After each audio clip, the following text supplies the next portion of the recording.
하나님의 말씀은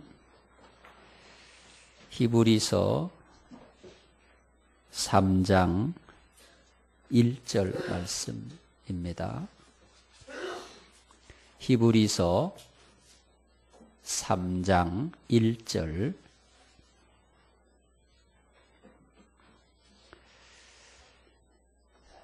그러므로 함께 하늘의 부르심을 받은 거룩한 형제들아, 우리가 믿는 도리의 사도이시며 대제사장이신 예수를 깊이 생각하라.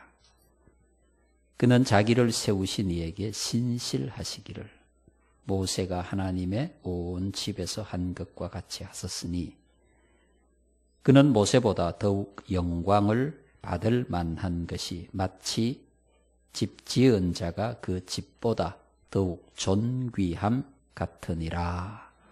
아멘.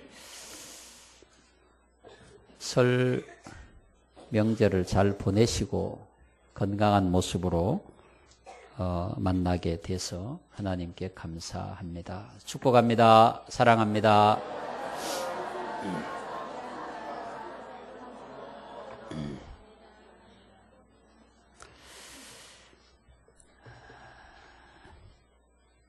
제가 우리 아이들이 세배를 하러 오면 세뱃돈을 주려고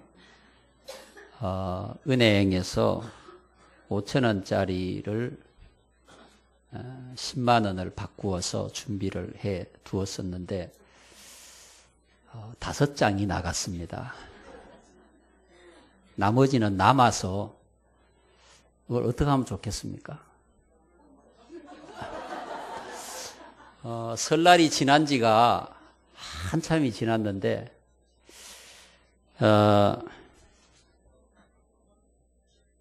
뭐라고 하셨습니까? 15일까지 유효하다고요? 설날 잘 보내셨습니까? 네. 화평과 회복과 화해의 기회로 삼는 설날이 되었으면 좋겠다, 그렇게 말씀을 드리고, 여러분들이 이렇게 고향으로 가셨는데 원수 맺고 오신 분은 안 계시겠죠? 네, 화해하시고 화평케 하고 용서하고 다시 가족관계를 회복하는 그런 기회가 되면 우리에게는 명절이 필요하다고 생각을 하는데, 영원히 며느리들에게는 어쩔 수 없이 부담이 되고 스트레스가 되고 또 걱정이 되고 근심이 되는 명절이라면은 다시 한번 좀 생각을 해봐야 안 될까, 그런 생각도 해봅니다. 이제 명절이 끝나고 사순절이 시작이 되었습니다. 사실은 지난주 2월 10일 수요일부터 사순절이 시작이 되었습니다. 그러나 이제 우리 교회에서는 17일부터 특별 새벽 기도회가 시작이 되고, 또 3월 3일부터는 스무하루 낮 기도회가 21명만 신청을 받아서, 뒤에 게시판을 보니까 한 4명 정도 비어 있는 것 같더라고요. 21명만 신청을 받아서 저와 함께 21일 동안 은혜 받는 기도회를 하기를 계획하고 있습니다. 지난주 2월 10일부터 이미 성경 읽기가 시작이 되었고요. 그래서 하나님을 알지 못하는 사람들은 그냥 그렇게 보내는 40일이지만 하나님을 믿는 우리에게는 이 40일이 은혜와 회복과 또 다시 갱신하고 은혜를 축적하고 하나님을 새롭게 만나는 그런 신앙 훈련의 40일이 되었으면 좋겠다, 그런 마음을 가져봅니다. 여러분들에게도 의미 없이 그냥 지나보내는 40일이 아니라 여러분 믿음의 특별한 은혜가 되는 그런 기회가 되기를 축복합니다. 40이라는 숫자는 성경에 굉장히 많이 나오죠. 예수님께서 40일 동안 금식 기도를 하시고 공생애를 시작하시고, 또 부활하셔서 40일 동안 세상에 계시다가 승천하시고 모세가 40년 동안 광야에서 훈련을 받고 엘리야가 하나님과 만나기 전에 40일 금식 기도를 했고 이스라엘 백성이 40년 동안 광야에서 방황하였고 우리도 40일 동안 하나님 앞에 신앙의 훈련을 받습니다. 이 40일이 의미가 있고 은혜가 있고 축복이 있는 회복이 있는 40일이 되기를 축복합니다. 어떻게 하면 가장 신앙의 훈련을 잘 받을 수 있을까? 기도도 해야 하고 예배도 드려야 하고 말씀도 보아야 하고 여러 가지가 있지만 오늘 본문 1절에 그 해답이 있습니다. 자, 오늘 본문 1절 함께 볼까요? 그러므로 함께 하늘의 부르심을 받은 거룩한 형제들아, 우리가 믿는 도리의 사도이시며 대제사장이신 함께 예수를 깊이 생각하라. 아멘. 누구를 생각하라고요? 예수를 깊이 생각하라는 겁니다. 여러분, 가정의 회복은 가족들이 서로를 깊이 마음에 생각하는 데서 그 가정의 출발이 시작이 됩니다. 예를 들어서 남편이 나를 너무 섭섭하게 했다. 그럼 섭섭하게 한 그 일에 대해서 원망하고 불평하고 따지고 이럴 게 아니라 깊이 생각해 보는 겁니다. 왜 남편이 저런 행동을 할까? 왜 남편이 저런 말을 할까? 혹시 그 원인이 나에게 있는 건 아닐까? 아내가 남편을 함부로 대한다면 왜 아내가 나를 이렇게 함부로 대할까? 깊이 생각해 보는 겁니다. 내 삶에, 내 생각에 문제가 없는지, 내가 아내를 깊이 사랑하는지, 남편을 존중히 여기는지, 남편을 존경하는지, 가족을 깊이 생각하면 거기서부터 문제가 하나씩 해결이 되는 겁니다. 우리가 예수를 믿는다고 하지만 예수에 대해서 생각 없이 살아갈 때가 너무 많습니다. 여러분 그렇지 않습니까? 우리는 예수를 믿는 사람입니다. 그죠? 예수 믿는 사람이죠. 맞습니까? 예수 믿는 사람이에요. 그럼 예수 믿는 사람이라고 한다면 예수의 십자가와 예수의 부활과 예수의 고난과 예수의 가르침과 예수의 삶에 대해서 내 마음 가운데 고백과 결단과 감사가 있어야 된다. 생각이 있어야 되는 거예요. 예수 믿는 사람이면서 내가 예수에 대해서 깊이 생각해 본 적이 없다고 한다면 나는 예수를 믿는 사람이 아닌 거예요. 그렇잖아요.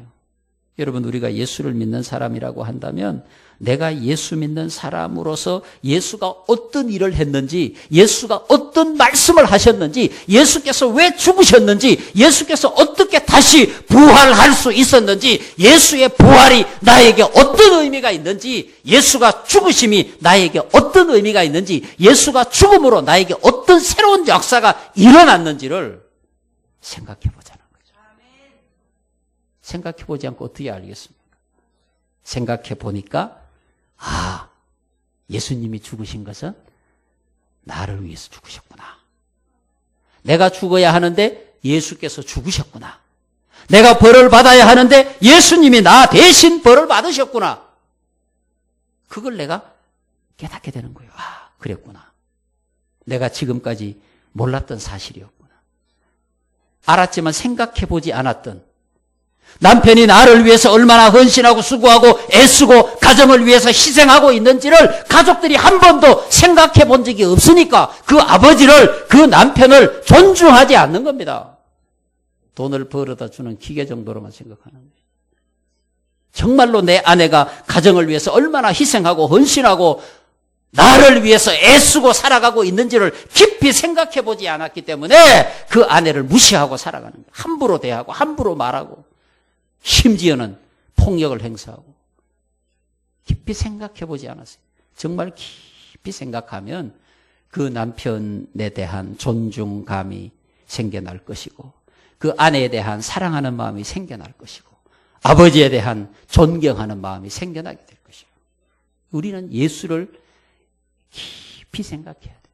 그 예수가 어떤 분인지, 그 예수가 세상에 왜 오셨는지, 그 예수가 세상에 오셔서 무슨 일을 하셨는지, 왜 그렇게 하셨는지, 어떤 말씀을 하셨는지, 왜 섬기라고 했는지, 왜 나누라고 했는지, 왜 희생하라고 했는지, 왜 낮아지라고 하셨는지 깊이 생각해 보면 우리가 깨닫게 된다는 거죠. 그래서 내가 예수를 깊이 생각함으로 예수와 가까워지고 예수의 삶을 내가 배우고 그래서 제자가 되는 겁니다. 할렐루야. 사순절은 우리에게 그런 의미에 있어서 굉장히 축복된 날입니다. 사순절은. 여러분이 40일을 어떻게 보내느냐에 따라서 2016년 한 해 동안 우리의 믿음의 삶이 성공적일 수도 있고 가장 몸이 건조하고 의미가 없고 재미가 없는 신앙생활이 될 수도 있는 것입니다. 사순절은 우리에게 그런 의미에서 굉장히 중요합니다. 오래된 차를 고치는 여러 가지 방식 가운데 엔진을 전부 분해해서 깨끗이 닦고 또 기름에 씻고 기름을 쳐서 다시 조립해서 엔진을 새 차처럼 만드는 게 있습니다. 그 과정을 통해서 차는 성능이 향상되고 새 차처럼 능력을 발휘해서 엔진이 잘 돌아가서 문제없이 차를 운행할 수가 있는 거예요. 여러분, 우리가 믿음 생활을 하다가 보면 나도 모르는 사이에 먼지가 앉아요. 믿음 생활을 하다가 보면 내 마음이 탁해져요. 어떤 때는 불평하고 어떤 때는 원망하고 어떤 때는 은혜 받지만 어떤 때는 그냥 내 마음이 세상 염려와 걱정과 근심으로 억눌리고 살다가 보면 나도 모르는 사이에 어느 날 보면 막 더러워져 있는 거예요. 여러분, 욕실에 여러분이 보는 거울이 어느 날 보면 너무 더러워져 있지 않습니까? 그것을 깨끗이 닦으면 잘 보이는 것처럼 우리의 영이 더러워져 있는 거예요. 하나님이 잘 안 보여. 주님이 잘 안 보여요.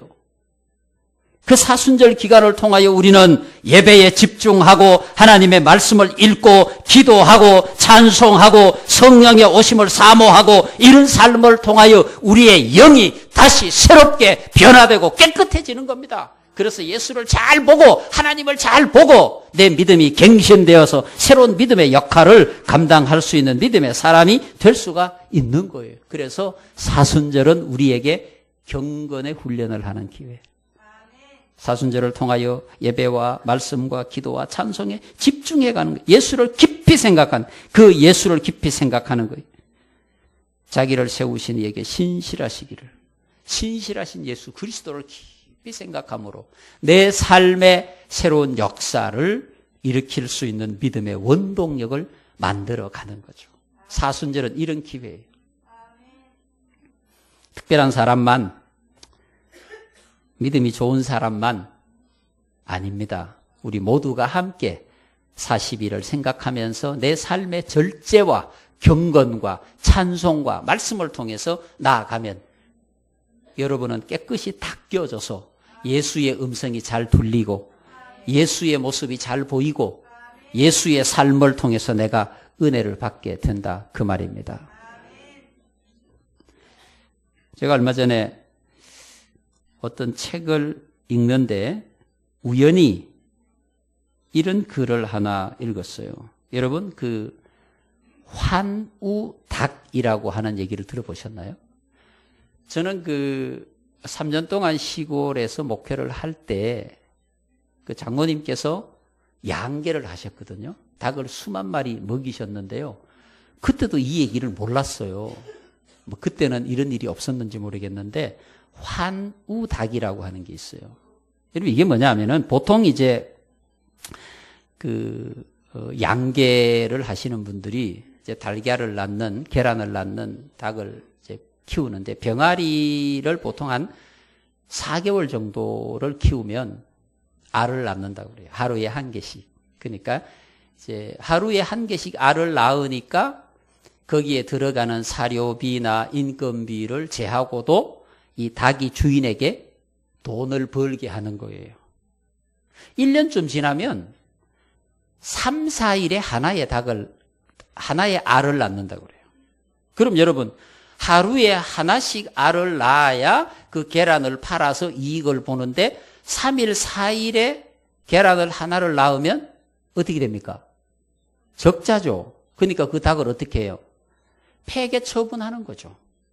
그런데 그때의 닭을 인위적으로 새로운 닭을 만드는 것을 환우닭이라고 한다고 합니다. 어떻게 하느냐? 강제로 굶기는 겁니다. 사료를 주지 않고 7일 내지 열흘을 물도 주지 않고 사료도 주지 않고 또 이 닭을 키울 때 전기불을 켜주는데 이 불도 막 껐다가 켰다가 막 그렇게 하는데 자세한 방법은 제가 잘 모르겠지만 그런 과정을 통해서 일주일 내지 열흘을 가면 그중에서 죽는 닭도 생겨나겠죠.